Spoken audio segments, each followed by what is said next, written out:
Posted by you/tasty_word_2747.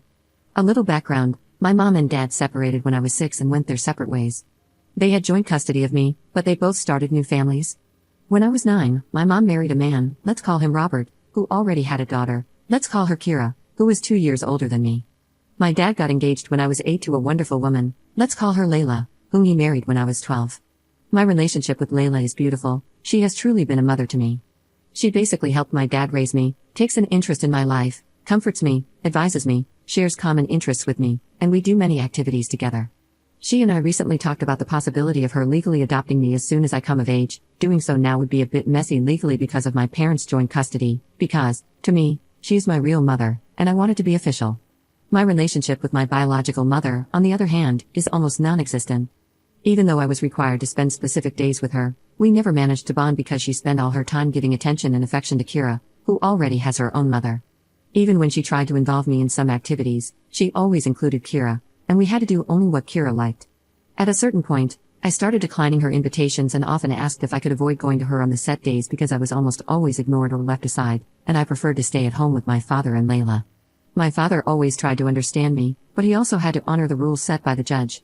When I got older, he admitted that he was afraid my mother might make some mean move in court if he agreed to let me skip going to her on the appointed days, and, yes, this is something my mother would do. After learning this, I understood my father's reasons, and I absolutely didn't want to put him in trouble. So, I stopped making such requests and respected the schedule. Now, let's get to the point. In 2 weeks, I will finally turn 18.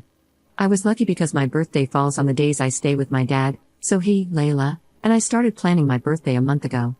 It will be nothing too crazy, just a party with family and friends at my favorite pizza place, a casual night where I just want to have fun with the people I care about and do what I enjoy. The place also has karaoke, and I love singing.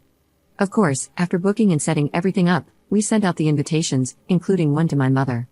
Honestly, I didn't really want her there, but I figured this would actually be the last time I was obligated to involve her since, once I turn 18, I won't have to follow the judge's rules anymore. We sent out the invitations 2 days ago and have already received almost all the responses, allowing us to finalize the exact number to confirm with the pizza place. The only thing missing was my mother, who saw the text but did not respond. I told my father that I wouldn't insist. If she didn't respond, it meant she didn't want to come, and I was fine with that. I think my father was also a little relieved by the idea. Even though he didn't say it openly, I could see it on his face. Anyway, the drama started this afternoon. My mother called me, very angry, accusing me of being childish and saying I shouldn't have planned anything without telling her first. This left me a little confused, and I reminded her that I have always planned all my birthdays with Dad and Layla. Most of the time, she didn't even remember, so complaining now was quite hypocritical. This made her even angrier. She started attacking me, saying that Kira had been crying ever since I sent the invitation to my mother because she had already planned an entire birthday party for me. I was completely speechless because the relationship between Kira and me is non-existent. She is the classic spoiled brat who always wants to be the center of attention, and my mother has always supported her behavior, making it worse. Clearly, she and I have never gotten along. I just couldn't understand why on earth Kira would want to organize a birthday party for me. It didn't make any sense. I asked her why Kira did it, and especially why she did it without telling me. I mean, did she really think I wouldn't make any plans for my 18th birthday? It was ridiculous. My mother said it was supposed to be a surprise, and since I hadn't told her about my plans, she assumed I didn't want to do anything for my birthday. And I mean, she could have asked, right? But no. Then came the worst part, the part that, I admit, made me lose my cool. My mother started listing all the things Kira had prepared for my party, maybe to rub it in my face what I would be missing, and they were all Kira's favorite activities. Things I didn't like at all. She had booked a fish restaurant for lunch, and I don't eat fish. Not because of some whim, but because it makes me feel sick. Just the smell of fish makes me nauseous. I'm not allergic, I've had it checked, my body simply rejects it. She also planned an afternoon activity at a ranch near the city where my mother now lives, where you can ride horses. And, well, I don't like it. I have nothing against horses in particular, but the idea of riding one or getting really close to such a large animal scares me. Then she planned to go back to my mom's house for a backyard barbecue for dinner, which I definitely didn't want to do because I don't want to spend more time with my mom than absolutely necessary. My mother also mentioned that they had already sent out invitations to everyone. At that point, I was completely speechless, but I had to ask her who they had sent them to because my friends, my dad, and his family hadn't received anything. It turns out the guest list was mostly Robert's family, my mom's family, and Kira's friends.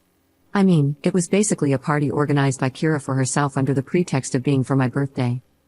So, I didn't hold back anymore. I laughed in my mother's face and hung up the phone. It was all too ridiculous to be true, come on. A little while ago, my dad came to talk to me, saying that my mom had called him, furious because I laughed at her when she told me about the party they had organized for me. He seemed upset and started saying that, despite my feelings toward my mom, they were trying to do something nice for once. I stopped him right away and explained in detail how the party had been organized, a detail my mom had apparently left out when she spoke to him. His expression changed quickly, and he just said, "I'm going to make a phone call." Now, I've been hearing him yelling at my mother for at least 20 minutes straight. Layla came to me after hearing about the situation and said that, while she could relate to my frustration, I was a bit rude to laugh in my mother's face and hang up without explaining. From her perspective, I should have spoken out like an adult, regardless of my feelings, and tried to sort things out in a civil and mature way. She wasn't angry, just a bit disappointed in how I handled it. After she left, I started reflecting on my actions. Maybe I was a little hasty, but honestly, I don't think talking to my mom would have helped the situation. Still, I'm beginning to wonder if I could have handled it better. Update 2 days later. Okay, I didn't think my post would get all this attention, but thank you all for the good wishes and words of comfort. I read all your comments and decided to follow some advice. First of all, I talked to Layla about my reaction to my mother. Layla raised me to value the importance of communication and always encouraged me to talk about my problems so I could solve them, so I understand where her comment about my behavior came from. I also shared my point of view, explaining that the situation my mother was describing was so absurd that laughing was the only natural instinct I had. While my mother was talking, at some point, I thought, is this a joke? Or some sort of bad prank? Is she making this all up? Because her nonsense was absolutely ridiculous.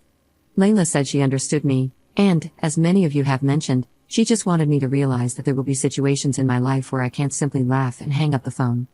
She was genuinely concerned about my reaction. Anyway, we managed to clear things up between us, and I'm happy about that. I also talked to my dad about the phone call he had with my mom. Apparently, my mom had an excuse for everything. She said that Kira just wanted to do something nice and sisterly for my big day, that she wanted to share her hobby, riding horses, with me, and that she never thought my fish problem was a real issue but just a whim. She claimed the restaurant they had booked served the best fish around. That last one is a blatant lie because, when I was little, I threw up a couple of times in front of my mom simply because we went somewhere that smelled strongly of fish. She knows very well it's a real issue for me. My dad retorted that nothing they had prepared had been done for me, pointing out that Kira had clearly planned the party for herself. He asked, "What kind of party is it for me if none of my important people are there?" My mother didn't respond to this, she just started ranting that I was ungrateful and spoiled. At that point, my father told her to go to hell and hung up the phone. After hearing this, I decided to follow another piece of advice you gave me and wrote a message to my mother. This time, I chose to be mature and compose the message as politely as possible. I apologized for laughing, explaining that what she was saying was so ridiculous that it was the only reaction I could manage. I reminded her that she had never put any effort into building a relationship with me, that she doesn't know me at all, and has never cared to get to know me. I concluded by saying that, since the birthday party Kira organized only included things that Kira liked, they could enjoy it together with their family and friends. I also told her that her invitation to my pizza party was withdrawn and that she shouldn't bother showing up, as she had already made it clear with her last phone call where her priorities lay. I explained that I was now making my priorities clear as well, and she was absolutely not on my list. I told her that I already have Layla as a mother, and I couldn't be happier with her. I concluded by wishing her well with her new family and asking her not to contact me again. She read the message but didn't respond, and I'm fine with that. If she were to respond, I'm sure it would just be more complaints about me being ungrateful and spoiled. I know that talking to her is useless, she either wouldn't understand or would pretend not to understand. However, clarifying things once and for all has brought closure to the situation, at least on my side. I feel a sense of resolution, and I thank you all for that. I probably would have just given up and ended contact with her after my 18th birthday without saying anything, but your comments helped me realize that a firm, definitive end was necessary. For those who asked how my mom could throw me a surprise party when I wasn't with her, my dad asked her the same question, along with asking how she could possibly think he wouldn't throw me an 18th birthday party. He took that a bit personally, lol.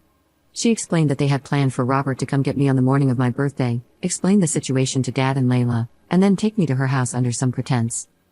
Honestly, I don't know how they thought that would work. I would have flat out refused to go to my mother's if it wasn't one of our scheduled days, no matter what excuse they came up with. Most of all, I would never have left Layla and Dad to go to my mom's on my 18th birthday. It might have been different if my mother and I had a good relationship, but that was definitely not the case. In all of this, the only person I don't feel like blaming is Robert.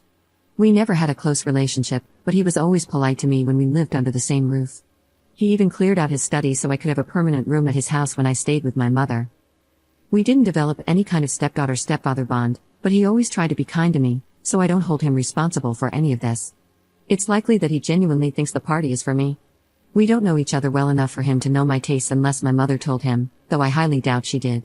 Luckily, I didn't leave anything of mine at my mother's house either. All my belongings are permanently at my father's house. Usually, I would pack a suitcase with the things I needed for the days I stayed at my mother's and then bring everything back with me when I returned to my father's. I never felt comfortable leaving anything there because Robert's family and Kira's friends came over often, and I didn't want to risk leaving anything of mine out in the open for strangers. Well, that's it for now. I hope my mom respects my wish to go no contact and doesn't bother me anymore. I'd also like to bring up the adoption conversation with Layla after the holidays. She seemed really happy when we first talked about it. Thanks again, everyone, for your kind words and advice. Your insights have helped me better manage the situation. I can understand that I'm still a little immature, but I feel this experience has helped me grow a bit and see the issue from different perspectives. Wishing you all the best.